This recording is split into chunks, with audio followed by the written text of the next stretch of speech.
Seja muito bem-vindo, iniciando um vídeo especial aqui no nosso canal. Hoje, terça-feira, dia 4 de março, estamos aí no finalzinho do feriado de carnaval. Não tivemos pregão segunda e terça-feira aqui no Brasil, entretanto, o mundo continuou a operar de maneira normal, né? Tivemos bastante volatilidade, a gente vai construir aqui a nossa avaliação dos mercados e, obviamente, desenhar um cenário para a abertura de amanhã. Bolsa que amanhã abre às 1 da tarde e, graças a Jesus Christ, volta a fechar às 5 da tarde para o seu horário tradicional. Se esse vídeo faz sentido para você, não esquece de dar like no vídeo, se inscrever no canal e clicar o tal do sininho. Muita gente tá clicado no sininho, mas não recebe as notificações. Desclique e clique novamente, por gentileza. Antes da gente começar, como está o maledeto do áudio aqui? Porque eu arrumei o áudio está bom, tenho plena certeza que tá bom agora, mas me dá o feedback. Ficou melhor? Muita gente reclamou que o áudio não estava legal no vídeo anterior. Eu espero que agora esteja do agrado de vossa senhoria. Fechado? Então vamos lá. Tivemos aí então o principal evento, né, especialmente do dia de hoje, novas tarifas do Trump sobre a China, o México e o Canadá, tarifas essas que passaram de 10% para 20%, e obviamente que isso teve implicação nos mercados. A gente vai avaliar como essas moedas se comportaram, acho que vai ser interessante, mas antes disso tudo, vamos começar avaliando aqui o movimento do S&P, né? Então o S&P ontem abriu positivo, tá? Esse aqui é o gráfico do SPY, que é o ETF, o famoso SPY, né? Um dos mais líquidos ETFs americanos que espelham aí o movimento do S&P 500, né? Então na segunda-feira o mercado chegou a estar superando aqui a máxima de sexta, entretanto fechou com uma barra muito forte vendedora, né? Ontem o mercado caiu, surpreendendo aí 1,67%, e hoje ao longo do dia o mercado chegou a estar caindo 2%, certo? E agora o mercado vai positivando, voltando para cima aqui do fechamento de segunda, né? Isso aqui inclusive é a famosa tática de guerrilha. Quem aí conhece a tática de guerrilha que eu já ensinei nos meus treinamentos, né? Isso aqui é um sinal clássico de tática de guerrilha, e isso acontece, esse sinal do S&P acontece numa importante zona de suporte. Eu pego aqui o menor fechamento, que foi dia 10 de janeiro, com a menor mínima, e aqui nós temos a região de suporte que o S&P acabou respeitando exatamente aí no dia de hoje, né? Então aqui o suportaço que o mercado respeitou. Essa linha de referência é uma linha de referência oriunda de um alargamento que eu estou monitorando. Quem já viu meus vídeos aí no Instagram sabe que eu venho falando desse alargamento que o S&P está produzindo, tá? É possível que esse meu alargamento ele dê espaço para um alargamento a partir dos fechamentos, tá? Ó, se eu considerar aqui os fechamentos, tá vendo que eu peguei o gráfico de linha, eu vou traçar a mesma linha aqui em vermelho, mas eu vou deixar ela tracejada, assim, ó. Aí agora eu volto para o gráfico de candles, e olha aí, ó, né? Se eu considero os fechamentos, o mercado foi lá e respeitou a figura, tá? Observando aqui o IFR de 14 períodos no gráfico diário, o mercado chegou numa zona importante de sobrevenda, né? Se a gente pega aqui a mínima de setembro, a mínima de outubro, a mínima de dezembro, janeiro, o IFR foi até a níveis mais baixos ao longo dos últimos dias, né? O IFR bateu exatamente semana passada na quarta-feira, dia 27, né? Na quinta, perdão, chegou exatamente aqui nos 31, né? Ou seja, um nível de IFR bastante baixo, né? Não chegou lá nos níveis de agosto do ano passado, mas é sem dúvida um nível bastante importante, sendo que o mercado aqui no limite está lateral. Eu vejo muita gente desenhando um cenário extremamente baixista para o mercado americano, até entendo uma ótica de prazo maior, dado que o mercado vem subindo aí há muitos anos, né? Mas o fato é, pessoal, não há nenhum sinal mais relevante para se esperar queda no mercado americano, tá? Até o momento não há. O mercado está lateral, tá? Aqui o gráfico semanal é a terceira semana de queda dentro de uma lateralização. Tivemos aqui a abertura de barra grande sendo testada exatamente hoje, né? Esse aqui é o gráfico semanal. Ou seja, pelo menos até o momento não tem nenhum sinal para pânico, para crash, nada disso, tá? Sei que é isso que vende, sei que é isso que dá clique, e é por isso que eu tô aqui com poucos cliques, né? Muito provavelmente é por isso que essa é uma das razões, né? Porque eu não assusto ninguém, não tem nenhum motivo para ficar achando que não tá acabando, tá? Pelo menos até o momento. E se tiver, os preços vão nos sinalizar isso. Então o S&P tá aí, acionou uma tática de guerrilha, a superação da máxima confirma a barra, tem gap oculto só lá em cima, tá? A gente vai procurar gap oculto aqui, ó, só tem lá em cima gap oculto para fechar, ó, aqui. Lá na região dos $600 aproximadamente. Lembrando que aqui a gente está analisando o ETF e não o índice S&P, tá? Então aqui, vamos pintar bonitinho. temos aí o SPY. Né? E claro, né, para quem já me acompanha sabe, abertura de barra grande, esses são bons objetivos de curtíssimo prazo. D'accord? Genau? Muito bem. Então vamos lá, aqui agora a gente tem o QQQ, Triple Q, né, que é a Nasdaq, tá? É o ETF da Nasdaq. A gente pode conectar as últimas máximas, pode conectar as últimas mínimas e da mesma maneira que o S&P nós temos um alargamento. Vamos fazer a mesma técnica que fizemos no S&P, olhar esse gráfico aqui a partir de fechamento. Então, gráfico de linha, vamos conectar aqui os últimos fechamentos e vamos ver se sob essa ótica, sob essa visão, a Nasdaq já cumpriu o esperado, né? Isso aqui é uma boa tática. Ó, ainda não, né? Considerando aqui os fechamentos, a Nasdaq ainda não chegou lá, tá? Então ficam aqui as duas linhas de referência a serem... Ai, que raiva dessa mãozinha do caramba! Eu não quero essa mãozinha. Aqui, ó. Então vamos deixar ela bonitinha aqui. Aqui. E aqui a linha de referência considerando as mínimas, tá? Ainda assim, o que temos é um alargamento, tá? Comparando com o S&P, a Nasdaq também sentiu aqui o fundo do ano, tá? Esse patamar de suporte, que passa ali na região dos 490 dólares, é a mínima do ano. Vamos pintar bonitinho. Gosto de deixar organizado. É bom que eu já vou fazendo análise junto com vocês, ó. Certo? Então temos aí a Nasdaq, que chegou a tá caindo hoje, né? Exatamente 2% e se recuperou, né? Também teve tática de guerrilha e assim como no S&P, a abertura de barra grande é objetivo e o famoso gap oculto, né? O pessoal gosta de dar nomes diferentes, aí é o gap oculto, que é objetivo nesse tipo de contexto, ó. Então lá em cima, se o mercado resolver ir além. Aqui, como no S&P, nós temos um movimento lateral. Tá? E como a gente sabe, a Nasdaq, o principal setor que impacta os seus movimentos é o setor de tecnologia. A gente pode acompanhar o setor de tecnologia pelo seu ETF, que é o XLK. Tá? Olha aqui, ó, o gráfico diário. Temos o que aqui, pessoal, se não um grandioso movimento lateral. É um grande movimento lateral. Tá? Suporte, que o mercado não respeitou, foi buscar o próximo. Tá? Então tá aí, ó, movimento lateral, mercado bem relativamente simples da gente fazer essa análise, né? Não tem nenhum mistério aqui para a gente fazer essa interpretação, tá? Um grande movimento lateral, o mercado deixou barra compradora, superar a máxima, objetivo lá na resistência, tem gap oculto, abertura de barra grande, como vocês já sabem, aqui tem outra barra grande mais próxima, né? Aqui, ó, abertura de barra grande e aqui outra barra grande, tá? Nem vou traçar o gap oculto porque não se aplica. Certo? Então o mercado chegou no suporte. Um papel específico do setor de tecnologia que demonstrou força especificamente hoje foi a Nvidia. Tá? A Nvidia deixou aqui o que os grafistas chamam de piercing pattern, né?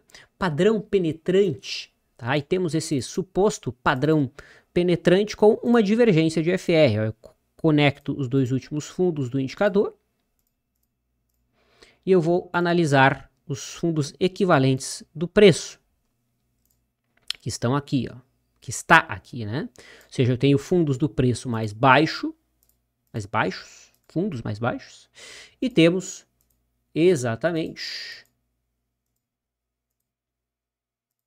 fundos no indicador mais altos. Então isso aqui é uma divergência de alta, né? Aqui fica mais fácil da gente ver, não é um alargamento aqui, né? O que nós temos aqui é um alargamento reto, né? Porque a resistência, ela se dá em formato horizontal, tá? Tanto o S&P, já vou voltar lá para você para deixar isso mais claro, tá? Tanto o S&P, que tem essa figura corretiva, né? Quanto o setor de tecnologia, quanto a Nasdaq, quanto a Nvidia, todos esses mercados produzem figuras corretivas, figuras complexas, e figuras complexas acontecem no meio de tendências. Ou seja, o esperado é que o mercado em algum momento retome a sua tendência de alta. Tá? Então, por serem figuras, um é um triângulo expandido, outro é um triângulo reto, como é o caso aqui da Nvidia, todos esses mercados sugerem mais uma perna de alta. Por isso que eu falei, não a razão para esperar fim do mundo, o apocalipse, pelo menos no momento. Tá? Um ativo que chamou bastante atenção, especificamente ontem, hoje corrigiu, é a Bolsa Alemã. A Bolsa Alemã, pessoal, que está subindo mais de 12% no ano, tá? Chegou a estar rompendo a máxima histórica. Hoje fez, sim, é verdade, uma queda, né? Uma correção, mas nada que até o momento invalide aqui a tendência. Então esse aqui é o índice DAX, né, da Bolsa Alemã, que vem muito forte, né? Ano passado subiu muito bem, né? Olha só, teve uma alta aí de mais de 20% e esse ano está acumulando aí aproximadamente uma alta de 12%, né? Conforme a gente viu, melhor, a gente não viu ainda, né? Mas enfim, opa, que coisa, aqui é 2025, no momento 14% de alta, né? Essa é a alta então da Bolsa alemã. Muito bem, o que nós vamos falar agora? A gente vai falar agora do mercado brasileiro, né? Que o mercado brasileiro negociou lá, a gente tem ETF, que continuou a negociar lá normalmente, como é o caso do EWZ. O EWZ não é exatamente o Ibovespa em dólar, mas é como se fosse, né? É como se fosse, é muito próximo do Ibovespa, tá? Em dólar, claro. Então aqui, ó, esse aqui foi o fechamento de sexta-feira. Ontem, assim como o S&P, o EWG chegou a estar subindo mais de 2%. O mercado estava marcando um fundo. Eu até postei um vídeo no Instagram comentando que o mercado estava deixando um sinal muito positivo, né? É claro que lá era no meio do pregão. O que o mercado fez no final do pregão? Desmontou todo o sinal. Por isso que o importante é sempre a gente analisar o mercado no fechamento, né? E hoje o mercado vai deixando aqui uma barra de reversão depois de uma bela queda, né? Depois de 11% de queda em dólar. Ou seja, se a gente olha o fechamento de sexta, que foi 24,08, fechou hoje, né, terça agora, 24,05, ficou praticamente na mesma aí o mercado brasileiro. Então não esperemos grandes gaps para amanhã de alta ou de baixa, porque considerando, né, a evolução do mercado do ETF brasileiro que negociou em Nova York, isso aqui ficou no 0 a 0, né? Então o impacto que vai ter é como se o mercado tivesse negociado segunda e terça, tivesse ficado mais ou menos na mesma. Ou seja, o que vai impactar a abertura amanhã são os dados de amanhã e não nenhum evento relacionado ao período em que não houve negócio, né, de segunda a terça. Certo? Então aqui é EWZ mais ou menos na mesma, não tem muito o que comentar. Esse aqui é o gráfico semanal, que inclusive no EWZ fica bem fácil de ver aqui um gap oculto, que o mercado acabou de fechar, né? O famoso gap oculto, aí, ó, fechado. É um ponto importantíssimo para ser monitorado, é a máxima dessa semana, tá? Se o mercado superar essa máxima aqui, nós temos um fundo acima do fundo anterior. Sabe o que é isso? Exatamente, é um princípio de pivô de alta. Princípio de pivô de alta. Vocês querem antecipar esse pivô de alta? Faça o seguinte, ó, adiciona uma média móvel de 3 períodos, tá? Essa média precisa ser a média exponencial, de acordo? E você desloca ela para frente, a gente vai jogar ela para frente 3 períodos. Aí, ó, tá? Então aqui nós temos a média móvel de 3 deslocada, tá? Um trader conhecido no mercado americano, nunca mais ouvi falar dele, inclusive, mas enfim, ele foi muito famoso ali até 2010, né? É o Joey DiNapoli. Joey DiNapoli, ele tem uma estratégia que é uma estratégia para antecipar os pivôs, né? E ele usa essa média móvel de 3 deslocada. Então, quando o preço vem abaixo da média de 3 deslocada, rompe para cima, volta para baixo, o que ele espera? Ele espera o preço voltar para cima da média móvel de 3 deslocada. Quando volta para cima da média móvel de 3 deslocada, isso no gráfico semanal, a entrada se dá na superação da máxima da semana que fizer isso, tá? Deixa eu ver se a gente acha algum exemplo aqui. Aqui perdeu o fundo anterior, né? O ideal é que não perca o fundo anterior. Deixa eu ver se eu acho um exemplo aqui, ó, perfeito. Então aqui, né, lá em março de 2020, ó, vinha abaixo da média, aí foi para cima da média, correto? Beleza, foi para cima da média, aí voltou para baixo da média? Não voltou. Aí voltou para baixo da... não é um exemplo bom, tá muito distante no tempo aqui, né, tem que ser um exemplo mais... Ai, olha só, o problema é que aqui não tem... ele tá perdendo o fundo anterior, né?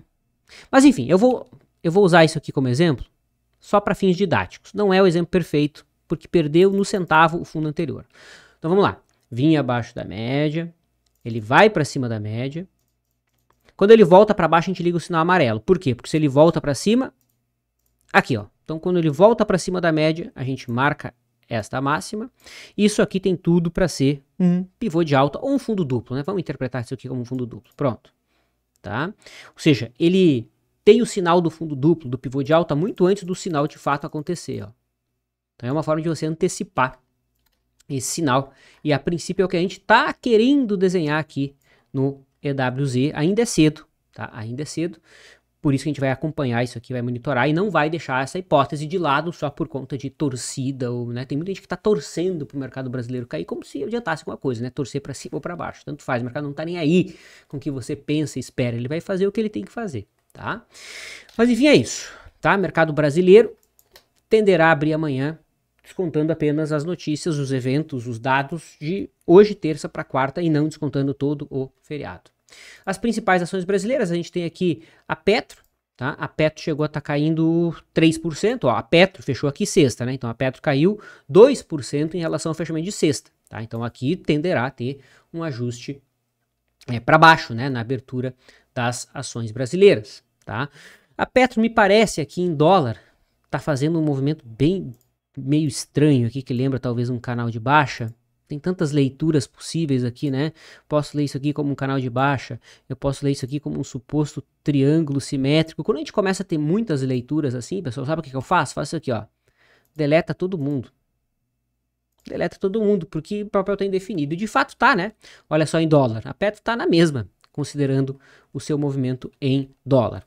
Entretanto, ainda assim, o que nós temos na Petro aqui é um papel que caiu a 1, 2, 3, 4, 5, 6, 7, 8 dias consecutivos. Sim, a Petro está caindo há 8 dias seguidos. Ué, mas a barra é verde hoje. Por que está caindo? Sim, ela está fechamento abaixo da barra anterior, da mesma maneira que essa, está abaixo da barra anterior. Então aqui a gente está tendo agora um martelo, tá? Com IFR lá na região de sobrevenda, certo? Lá na região de sobrevenda, abaixo dos 35. Qualquer superação de máxima aqui seria, sim, um sinal para se buscar alguma entrada, né? Tem um gap gigante aqui para se fechar, ó. E o mercado não gosta de deixar gaps abertos assim, a menos que seja gap de fuga, coisa que não tem cara de ser gap de fuga isso aqui, né? Porque gap de fuga não acontece dentro de lateralização, né? Certo? Então, isso aqui é gap de fuga, ó. Isso aqui é gap de fuga, tá? Isso aqui não, certo? Isso aqui tá dentro de uma lateralização. Beleza? Então tá aí a Petro, próximo ativo brasileiro, a Vale, né? A Vale fechou também, ó, praticamente mesma coisa que sexta-feira, tá? Hoje deixou uma barra compradora, certo? Superação de máxima que abre espaço para o mercado corrigir. Veja, 1, 2, 3, 4, 5, 6, 7 barras vendedoras, né? 7 dias de queda consecutivas, tá? EWZ também, né? 2, que aqui teve algumas altas intermediárias, né? Mas considerando a perna, né? O EWZ caiu 11% do topo, tá? Nada mais normal do que a gente ter alguma recuperação depois desse movimento todo, né? Petro, idem, Vale, idem, Gerdau também, né? Pega aqui o último topo, ó, chegou a cair 12% da mesma maneira, tá? Respeitando aqui o fundinho anterior, aqui tá um pouquinho mais confuso o cenário de Gerdau. Bradesco também, ó, em relação ao último topo, o topo principal aqui caiu 14% já. Óbvio, aqui não é só a queda do papel, tem a influência do dólar também, né? Mas deixou um candlezinho de reversão hoje, subiu 0,76. Itaú subiu 0,18, praticamente mesma coisa que o fechamento de sexta, né? Ó, 12% em relação ao topo também. Siderurgia Nacional, em relação ao último topo mais importante, caiu 22%. Hoje deixou um mega candle de reversão. Ambev, aqui é o contrário, né? Ambev subiu forte, né? No ano em dólar, Ambev subindo e subindo muito forte, tá? Então, de todos os papéis que a gente passou aqui, é que tá realmente mais forte, mas já tem uma bela esticada, né? Já praticamente chegou aqui nos objetivos que ela tinha, né? E Brasil Foods, papel que vem caindo bastante, né? Não só em dólar, mas em real também. Pelo menos em relação à sexta-feira, que está praticamente no mesmo ponto. Fechado? Agora vamos dar uma olhadinha nas commodities. Commodities, começando aqui, pessoal, analisando o gráfico do gás natural, né? O UNG é o ETF do gás natural, que hoje chegou a subir aí 6% e vai fechando com um candle de reversão, né?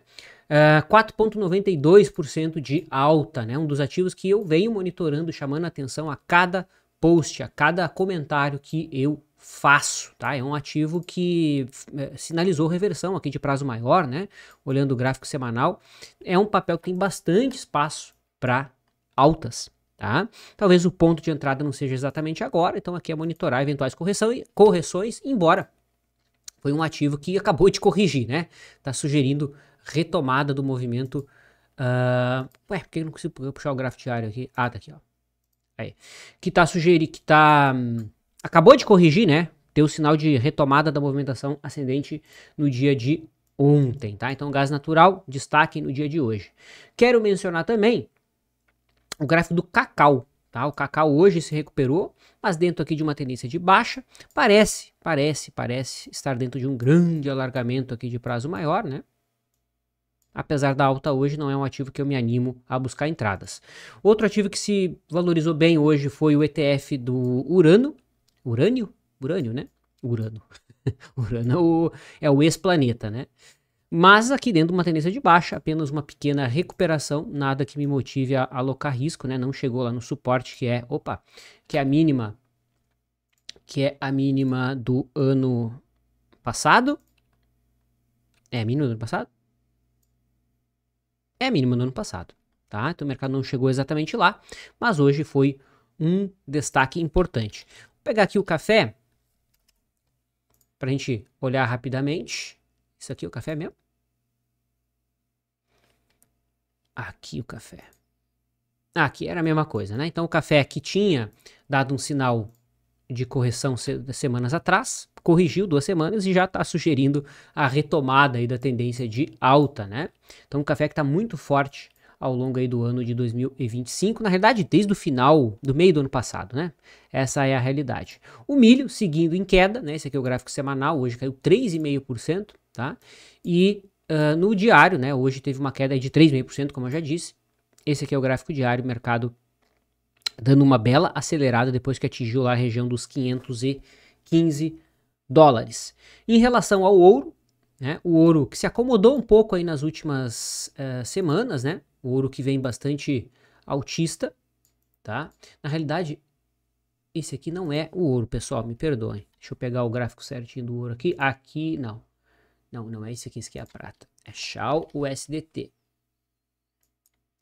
Agora sim, agora eu tô com o gráfico correto do ouro, né? Então aqui o gráfico semanal, semana passada deixou uma barra de reversão, não acionou, e entre ontem e hoje aí o ouro sugerindo retomada da tendência, né? Olha aí, ó, subindo bem, afastando bem esse gráfico, a gente consegue ver os objetivos do ouro que eu deixei traçados, logo acima ali em 3 mil dólares aproximadamente, 3.085 dólares, temos um alvo bem relevante para o ouro, tá? Esse aqui é o gráfico da prata, tá? Que entre ontem e hoje subiu, tem um fundinho aqui, mas a prata é um papelzinho xarope de operar, hein? Se tem um papel difícil de operar, esse papel é a prata, tá, pessoal? Então só comento aqui, subiu, especialmente ontem, né? Hoje teve uma leve alta. Pra gente fechar, quero comentar as commodities, né? Quero comentar aqui o petróleo, tá? O petróleo que eu estava altista, né? O petróleo deu um sinal de reversão aqui muito forte, que foi um pivô de alta, subiu, teve continuidade, mas na correção, a correção se estendeu demais e todo o viés mais altista foi para banha, foi perdido, tá? Pois é, o petróleo voltou a ficar lateral, né? O que nós temos aqui é o petróleo namorando com as mínimas aqui de 23, mínima de 24, tá? Lembra bastante aqui um triângulo descendente, com uma figura de continuação de tendência de baixa, né? Então aqui a pernada de baixa, movimentação lateral em formato triangular. O negócio é monitorar aqui os 65 dólares. Então aqui já está um ativo que eu estava otimista e mudo de opinião tranquilamente. Não é hoje, né? Quem me acompanha já tinha percebido. Eu mudei de opinião aqui, ó, nesta barra. Para ser bem exato, sei que vocês não têm como acompanhar tudo que eu falo, né? Claro, mas foi nesta barra aqui, ó. Esta aqui, do começo de fevereiro, tá? Até a anterior eu estava autista. Na seguinte, melou tudo.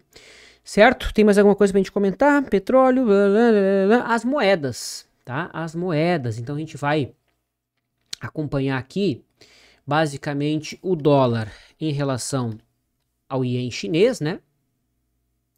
Certo? Dado que teve tarifa do Trump, né? O dólar perdeu valor em relação ao iene chinês, né? Foi uma queda aqui de 0,26%, tá? Então aqui dá para a gente já marcar esse ponto de suporte aqui dos 7,24. Se perder esse patamar, abre espaço para quedas bem importantes.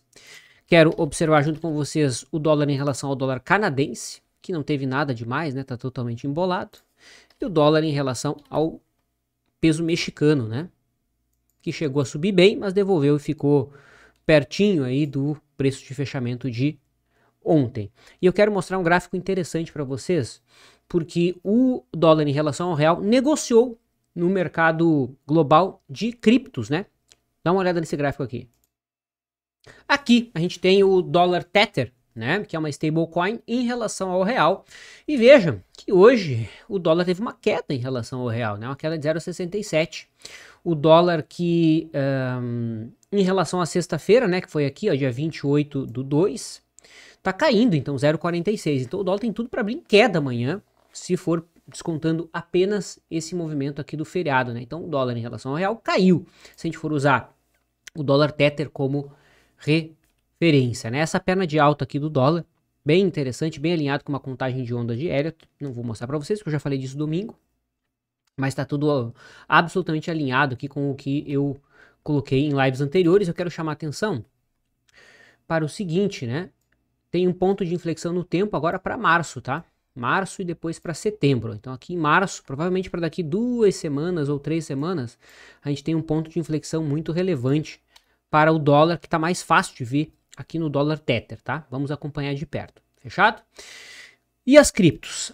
As criptos teve uma alta muito forte no domingo, já falei sobre ela no vídeo de domingo, né? Coloquei inclusive no vídeo de domingo que parecia ser apenas um retorno à média, e ontem o mercado devolveu todo o movimento que foi feito na barra de domingo, né?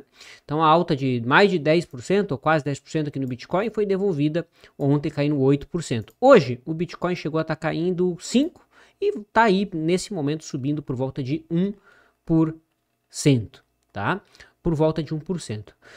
Curiosamente, ontem, o Bitcoin atingiu um ponto no tempo muito importante, tá? Que é esse patamar aqui, ó. Se eu considero esse fundo e esse fundo aqui do dia 13, tá? A gente tem... Opa, não peguei errado. Aqui, ó. Aqui, ó. Esse fundo aqui do dia 13 de janeiro, a gente teve um ponto de inflexão, na realidade, no domingo.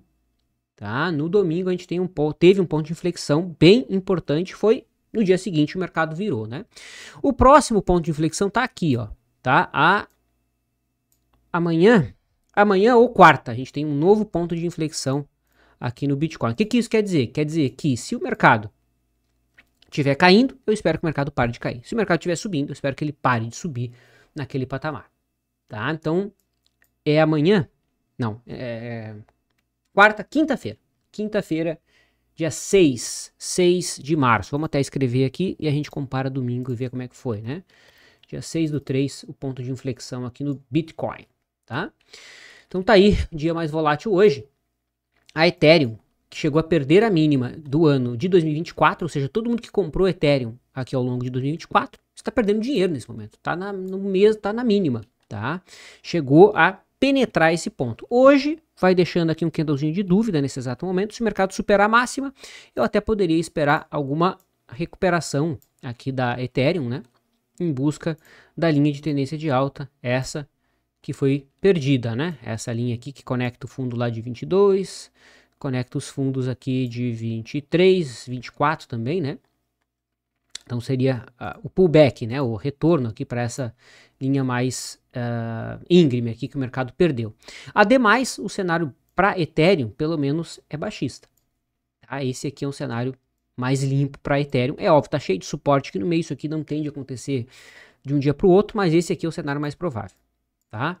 O Bitcoin até tem uma visão aqui ainda de prazo maior mais altista, mas a Ethereum, pelo menos no momento, eu não vejo.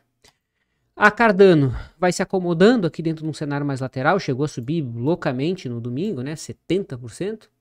E eu quero junto com vocês também avaliar a Solana, que olha ali, ó, perto do 0 a 0, nada demais, e a Ripple, que tem aí um movimento lateral, né?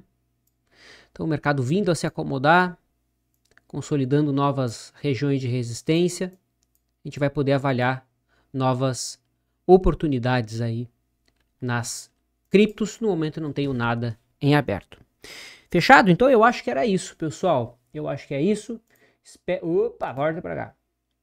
Eu acho que é isso. Espero que tenham aproveitado. A gente volta a se falar ao longo da semana. Me sigam nas outras redes. E é basicamente isso, tá? Até domingo. Forte abraço. Tchau.